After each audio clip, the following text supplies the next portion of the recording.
أشرقت نفسي بنور من فؤادي حينما رددت يا رب العباد وانتشت روحي وصار الدمع يجري. আল্লাহ আমার রব, এই রবি আমার সব, দামে দামে তুন মনে তারি অনুভব। আসসালামু আলাইকুম রহমতুল্লাহি ওয়া বারাকাতুহু। সুপ্রিয় দর্শক শ্রোতা, আশা করি সবাই ভালো আছেন। কাছে দূরে এই মুহূর্তে যারা আমাদের অনুষ্ঠান দেখছেন সবাইকে আন্তরিক প্রীতি ও মোবারকবাদ জানিয়ে শুরু করছি আজকের অনুষ্ঠান।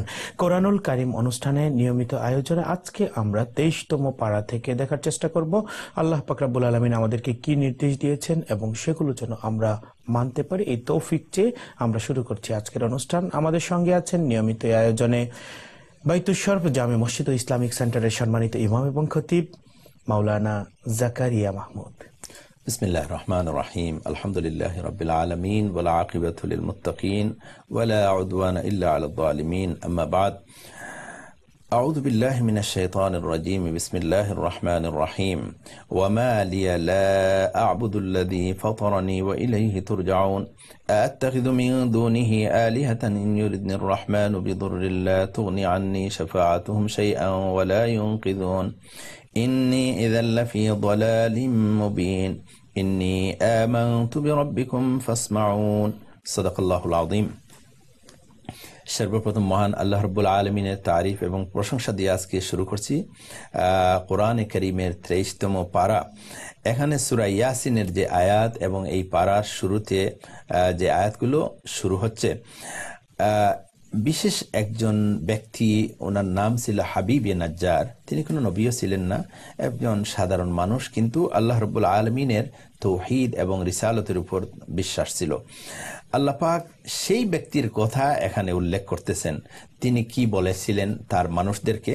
ওয়ামা লিয়া লা আ'বুদুল্লাযী ফাতারানী ওয়া ইলাইহি তুরজাউন। তিনি সেই মানুষদেরকে বলতেছেন যারা আল্লাহকে বিশ্বাস করে না, তাদেরকে সরাসরি এইভাবে বলেন নাই যে তোমাদের কি হলো, তোমরা আল্লাহকে বিশ্বাস করতেছ না, যে আল্লাহ রাব্বুল আলামিন তোমাকে আমাকে এই জমিন আসমান সবকিছু সৃষ্টি করছেন। এইভাবে না বলে তিনি বলতেছেন আমার কি উপায় হবে, আমার কি হলো, আমি কেন ইবাদত করব না আল্লাহ রাব্বুল আলামিনের, যে আল্লাহ আমাকে সৃষ্টি করছেন। ওয়া ইলাইহি তুরজাউন, সেই আল্লাহর দিকে আমাকে প্রত্যাবর্তন করতে হবে। হাবিব নাজ্জার এই কথা বলতেছিলেন।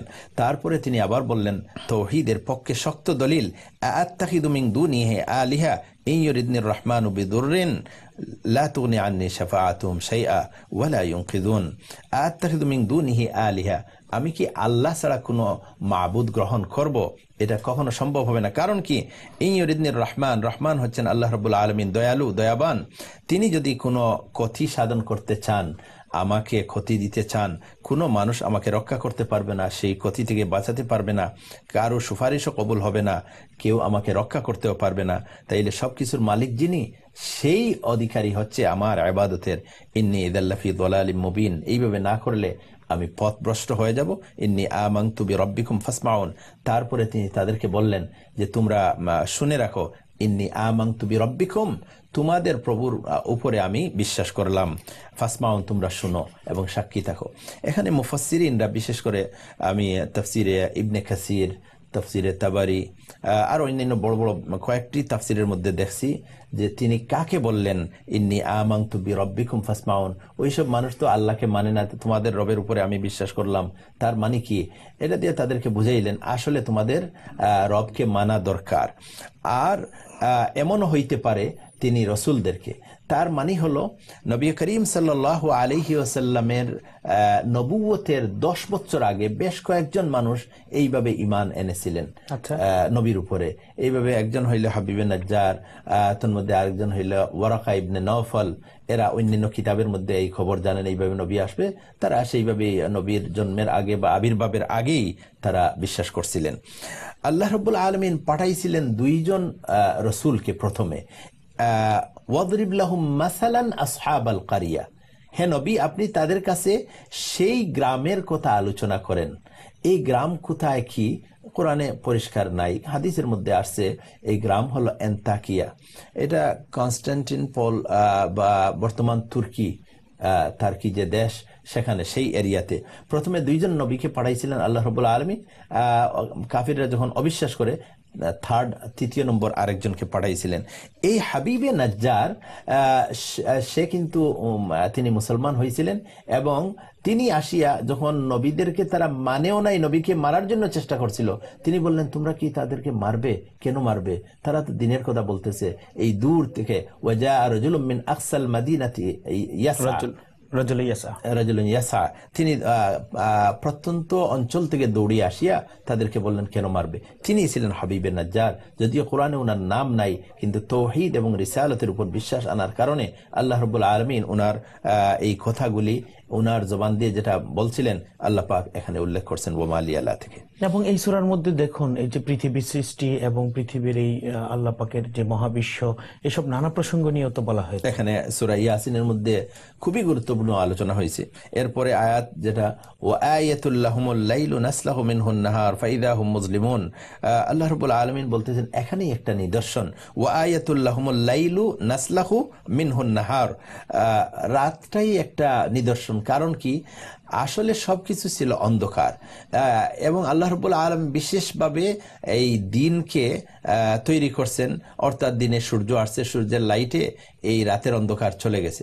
আবার যখন রাতকে নিয়ে নিবেন টান দিয়ে, যেমন নাসলাহু, সালাহ বলা হয় চামড়াকে শরীর থেকে আলোক করা। যেমন ছাগল গরু যখন জবাই করার পরে চামড়াকে শরীর থেকে আলোক করা হয় তখন গোশতগুলি দেখা যায়।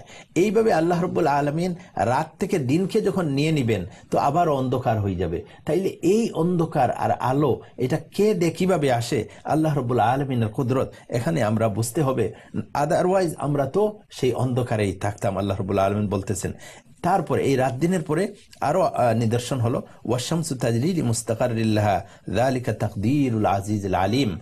এই চন্দ্র এবং ওয়াশামসু তাজরি লিমুস্তাকাররিল লাহা, সূর্যের কথা আল্লাহ রাব্বুল আলামিন বলতেছেন সূর্য তার নির্ধারিত একটা কক্ষপথে সে ভ্রমণ করতেছে। আচ্ছা, লিমুস্তাকাররিল লাহা, মুস্তাকার হলো তার একটা ডেস্টিনেশন আছে, সেখানে যাওয়ার জন্য সে তার ট্রাকেই আছে, সঠিক ট্রাকে।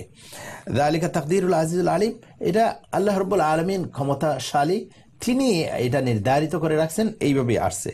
আবার চন্দ্রের কথা বলতেছেন ওয়াল কমারা কদ্দারনাহু মানাজিলা, তার জন্য মঞ্জিল আল্লাহ রাব্বুল আলামিন তার কক্ষপথ নির্ধারিত করে রাখছেন। হাত্তা আদ কাল অর্জুনিল কাদিম, একদিন আবার চন্দ্র ওই অর্জুনিল কাদিম একেবারে ছোট হইতে হতে সে হয়ে যায়, যেমন খেজুর, শুকনা খেজুর গাছের ডাল যখন শুকাইয়ে একেবারে বাঁকা হয়ে যায়, এইভাবে হয়। তার মানে হলো চন্দ্রটা তার কক্ষপথ হলো 28টি। এই কক্ষপথ যখন ভ্রমণ করে এরপরে 2 দিন সে ইনভিজিবল থাকে, দেখা যায় না। এরপরে আবার আমরা দেখি সে তার কক্ষপথে থাকে, সূর্য তার এখান থেকে কি এই যে চাঁদের, আমরা যে মাসের আরবি মাসের যে হিসেব করি, চাঁদ ওঠা এবং চাঁদের যে উদয়স্থল, এই বিষয়টির মাসআলা এবং বিষয়টাকে এইখান থেকেই মানে এখান থেকে আমরা এই কথাগুলি আমরা পাই।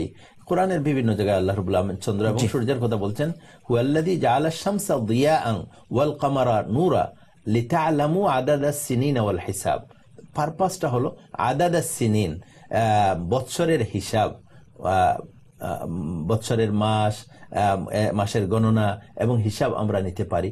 এখন আমরা ওই ক্যালেন্ডার বা অন্যান্য বিষয়াদি আসছে, আগে তো ওইভাবেই নেওয়া হইতো। এবং কোরআনের মধ্যে আল্লাহ রাব্বুল আলামিন, হাদিসের মধ্যে আমাদের যে শরীয়তের বিধান যেগুলো, কিছু চন্দ্রের সাথে, কিছু সূর্যের সাথে। নামাজ হলো সূর্যের সাথে, সূর্য কখন আকিমিস সালাতা লিদুলুকি শামসি ইলা গাসাকিল লাইল, এভাবে চন্দ্রের সাথে আমাদের রোজা, যাকাতও ধরা যায়, হজও ধরা যায়। এগুলো আল্লাহ রাব্বুল আলামিন বিশেষ একটা পারপাসে আনছেন। কিন্তু মেইন কথা হলো প্রত্যেকটিকে আল্লাহ রাব্বুল আলামিন নিয়ন্ত্রণ করতেছেন, তাদের কক্ষপথ তারা তাদের সঠিকভাবে দায়িত্ব পালন করতেছে এবং আল্লাহর নিয়ন্ত্রণে, আন্ডার কন্ট্রোল অফ আল্লাহ সুবহানাহু ওয়া তাআলা। এগুলি সব সুবহানাল্লাহ। তো এরপরের সূরাতে আমরা কি দেখতে পাই? যে সূরাটি আস-সাফফা, যে সূরাটি রয়েছে, জি সূরা সাফফাতের মধ্যে বিশেষ কয়েকটি কথা এখানে আল্লাহ রাব্বুল আলামিন শপথ করে বলতেছেন। আল্লাহ রাব্বুল আলামিন শপথ করার কোনো যুক্তি এবং কোনো কারণ নাই। আল্লাহ কিসের জন্য শপথ করবেন? শপথ মানুষ তখন করে, কেউ যদি বিশ্বাস না করে তখন শপথ করি কথাটি শক্ত করে। আল্লাহ কার শপথ করবেন? কিন্তু আল্লাহ রাব্বুল আলামিন শিক্ষা দিতেছেন মানুষেও শপথ করতে পারবে, কিন্তু মানুষ শপথ করবে একমাত্র আল্লাহর নামে। আল্লাহর নাম ছাড়া কোনো কিছুর নামে আমরা শপথ করা জায়েজ হবে না। আল্লাহ রাব্বুল আলামিন কোরআনে বিভিন্ন জিনিসের শপথ করছেন, চন্দ্রের শপথ, সূর্যের শপথ, এখানে ওয়াসসাফাত, ওয়াজ্জাজিরাত, ওয়াত্তালিয়াত, এগুলো সব শপথের কথা আসছে।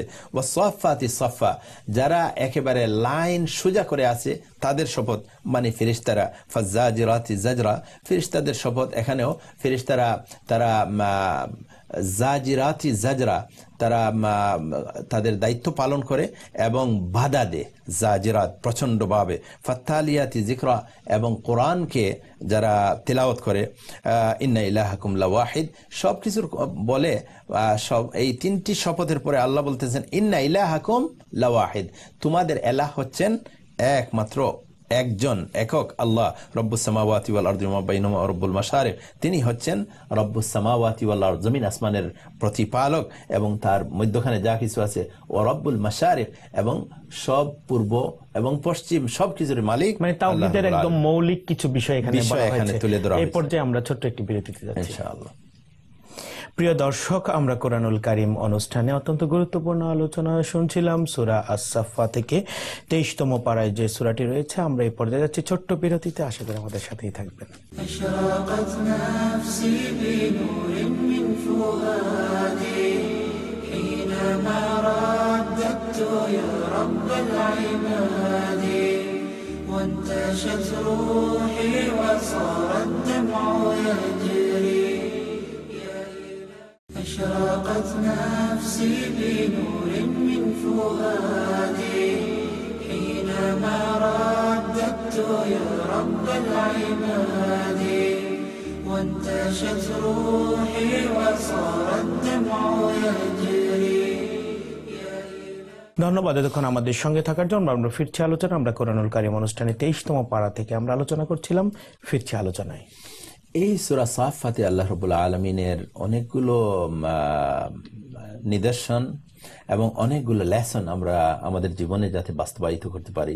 বিশেষ করে ইব্রাহিম আলাইহিস সালাতু ওয়াসসালাম এবং ওনার পুত্র ইসমাইল আলাইহিস সালাতু ওয়াসসালামের যে কুরবানির ঘটনাটা এই সূরা সাফফাতে আল্লাহ রাব্বুল আলামিন বলেন, যখন ইব্রাহিম আলাইহিস সালাতু ওয়াসসালাম ওয়াকালা ইন্নী যাহিবুন ইলা রাব্বি সায়াহদিন, তিনি বর্তমান ইরাকের একটি শহর বা এলাকায় সেখানে থাকতেন, কিন্তু সেখানে দিন প্রচারে কেউ সাড়া দেয় নাই।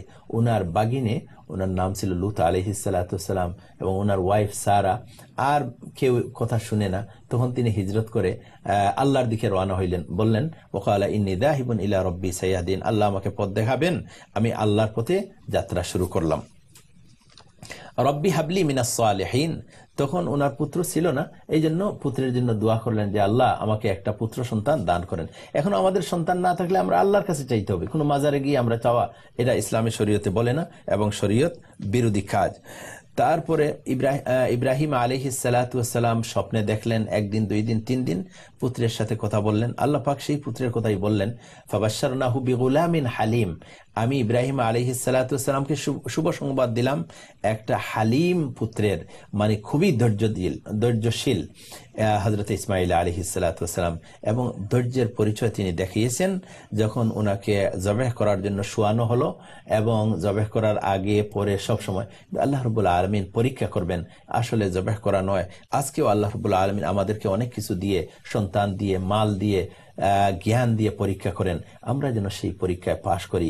এখানে আল্লাহ রাব্বুল আলামিন ইব্রাহিম আলাইহিস সালাতু ওয়াসসালামের মাধ্যমে যে শিক্ষা আমাদের জন্য রাখছেন, আমরাও যেন আমাদের জীবনে পরিচালিত করি এবং শিক্ষা গ্রহণ করতে পারি। এই সূরার মধ্যেও তো আবার অনেক নবীদের নামও আল্লাহ পাক উল্লেখ করেছেন, যাদের নাম আগেও আমরা পেয়েছি। জি জি, বিভিন্ন সূরা, সূরা আম্বিয়ার মধ্যে আছে, সূরা কাসাসের মধ্যে আসছে, আর অন্যান্য সূরার মধ্যে আসছে।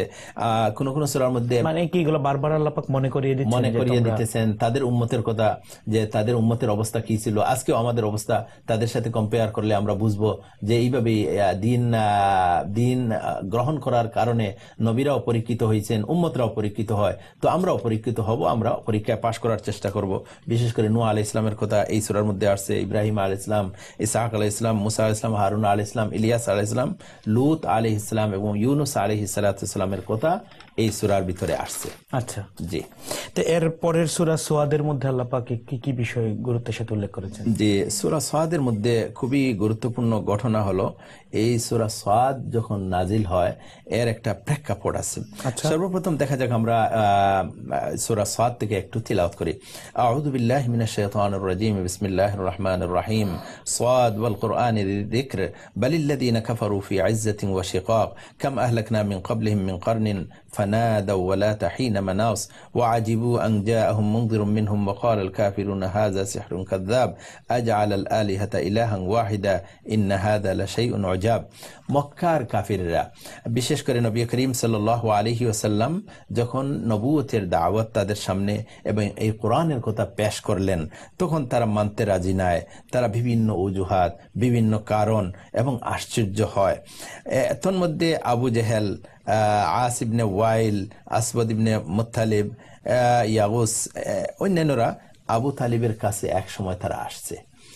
আবু তালিব কে ছিলেন আমরা জানি, নবী করিম সাল্লাল্লাহু আলাইহি ওয়াসাল্লামের চাচা।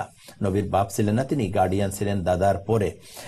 মক্কার কাফিররা চিন্তা করলো আবু তালিব এখন মৃত্যুশয্যা প্রায়। আচ্ছা, এখন আবু তালিব মারা যাওয়ার পরে যদি আমরা মুহাম্মদের উপর কোনো আক্রমণ করি, আরবের মানুষরা বলবে দেখছো এরা কাপুরুষ, এতদিন আবু তালিবের বয়ে কিছু করতে পারে নাই, এখন তারা সুযোগ পেয়ে এই কাজ করতেছে। সুতরাং আবু তালিব থাকা অবস্থাতেই আমরা একটা সমাধান খুঁজে বের করি। তখন তারা দল বেঁধে এরা আসছে আবু তালিবের কাছে যে তোমার এই বাতিজা আমাদের মাবুদদেরকে বলে এগুলি সব ফলস, এটা করব না, এক আল্লাহকে মানবো। এই যে আশ্চর্য কথা বলে আমাদের মধ্যে বিশৃঙ্খলা করে, আমরা এর কি রাস্তা খুঁজে পাই। তখন আবু তালিব নবী করিম সাল্লাল্লাহু আলাইহি ওয়াসাল্লামকে ডাক দিলেন।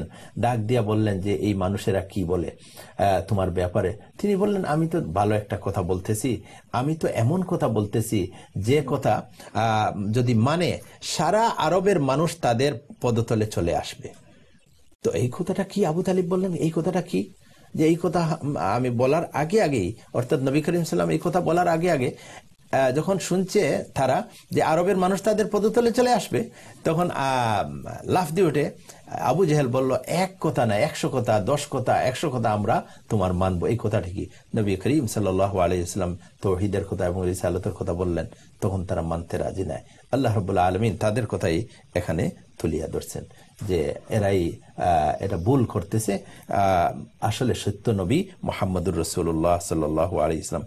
বালিল্লাযিনা কাফারু ফি ইজ্জাতিন ওয়া শিকাক। আপনি এদের এই অবস্থায় আপনি মনকে ক্ষুণ্ণ করবেন না, ছোট করবেন না।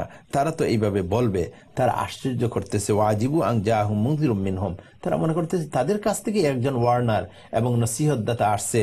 ওয়া ক্বালা কাফিরুনা হাযা সিহরুন কাযযাব। এরা বলতেছে জাদু এবং মিথ্যা, কিন্তু আসলে তো তা নয়। আল্লাহ রাব্বুল আলামিন ভালো করে জানেন, নবীকে সান্ত্বনা দিয়েছেন। নবী তাদের এই অনেকগুলো মাবুদকে বাদ দিয়ে এক মাবুদের দিকে আসার জন্য যে দাওয়াত দিয়েছিলেন, সেই কথাই এখানে আসছে। কিন্তু এই যে আল্লাহ পাক নবী রাসূলদেরকে পাঠিয়েছেন এই পৃথিবীতে, পাঠিয়ে তারা তো আল্লাহ পাকের একদম সিলেক্টিভ পারসন, নবী অথবা রাসূল হিসেবে, কিন্তু তাদেরকে পরীক্ষা করে আমাদের জন্য কি শিক্ষা আসলে উপস্থাপন করেছেন? মানে আমাদের উপর ওই ধরনের পরীক্ষা হবে এরকম কিছু না, আসলে কি উদ্দেশ্য? জি, উদ্দেশ্যটা হলো এখানেও এই সূরাতেও একজন নবীর পরীক্ষার কথা বলা হয়েছে। খুবই সুন্দর এই প্রশ্নটি, কারণ নবীদেরকে তো অলরেডি আল্লাহ পরীক্ষা করেই তৈরি করছেন। আল্লাহু আ'লামু হাইসু ইয়াজআলু রিসালাতা। আল্লাহ ভালো করেই জানেন কাকে নবী বানাবেন, যে এটার জন্য কোয়ালিফাইড এবং পারফেক্ট এলিজিবল তাকেই নবী বানাবেন। কিন্তু তারপরেও এই পরীক্ষাটা হলো উম্মতের জন্য, আমাদের জন্য। আজকে আমরা চিন্তা করি আমাদের এইভাবে ঈমান আনার কারণে, ঈমানের উপরে মজবুত থাকার কারণে, মহিলারা পর্দা এবং হিজাব ব্যবহার করার কারণে অনেক সময় মুশকিল ফেস করেন। তো আগের যুগে আগে এইভাবে মহিলারা কি করছেন, জান দিছেন, মাল দিছেন আল্লাহর এই পথে এবং ইসলামকে প্রতিষ্ঠা করার জন্য।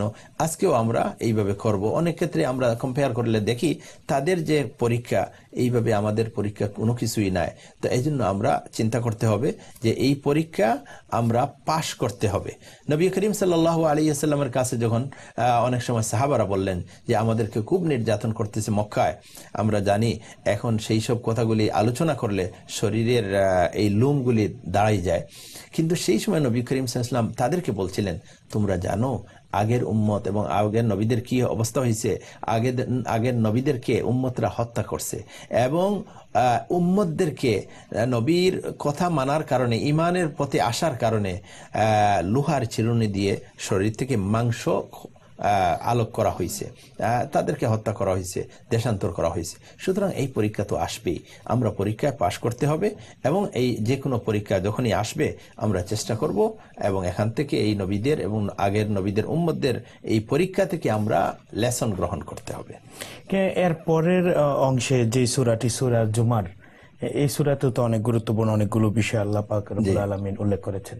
জি, এখানে খুবই গুরুত্বপূর্ণ বিষয় যেটা বারবার কোরআনে আসছে, আসমানের কথা, জমিনের কথা, এই সৃষ্টির রহস্য এবং বিভিন্ন সময় বিভিন্ন শব্দে বিভিন্ন ভাবভঙ্গিতে।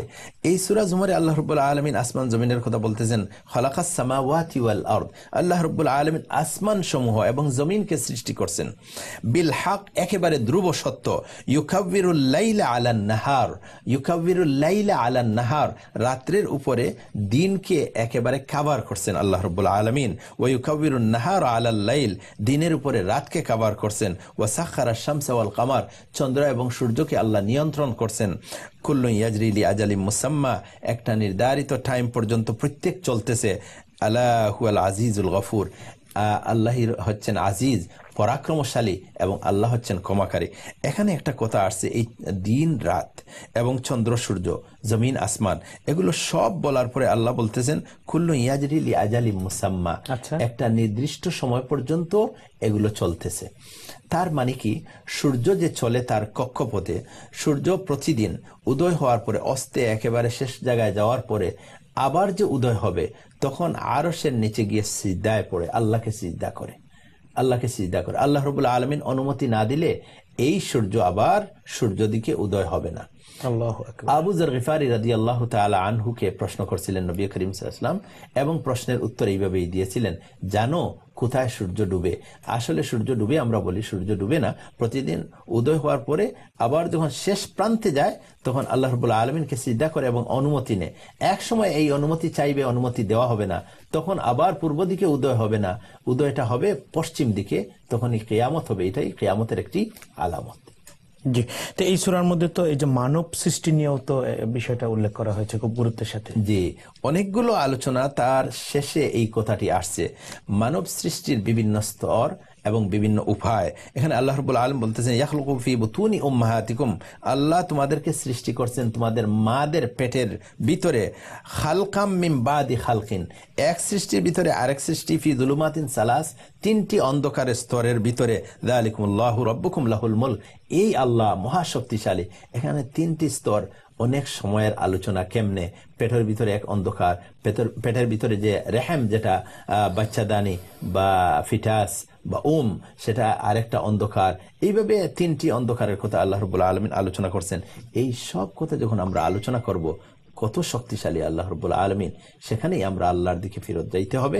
তাওহীদ এবং রিসালাতের কথা আমরা সাদরে গ্রহণ করতে হবে এবং মানতে হবে। জি, ধন্যবাদ আপনাকে গুরুত্বপূর্ণ আলোচনা উপস্থাপনের জন্য। প্রিয় দর্শক, এতক্ষণ ধরে আমরা শুনছিলাম পবিত্র কোরআনুল কারিমের 23তম পারা থেকে অত্যন্ত গুরুত্বপূর্ণ আলোচনা, এবং আমরা এখান থেকে যে বিষয়গুলো গুরুত্বের সাথে শুনেছি যে তাওহীদ এবং তাওহীদ সংশ্লিষ্ট বিষয়গুলো, বিশেষ করে নবী করিম সাল্লাল্লাহু আলাইহি সাল্লামের কাছ থেকে অন্যান্য নবীদের পূর্বেও আল্লাহ পাক রব্বুল আলামিন যেসব পরীক্ষা নিয়েছিলেন সেই সব প্রসঙ্গ এবং নানা প্রসঙ্গ নিয়ে আল্লাহ আমাদের প্রতিটা বিষয়কে আমল করার তৌফিক দান করেন, আমিন।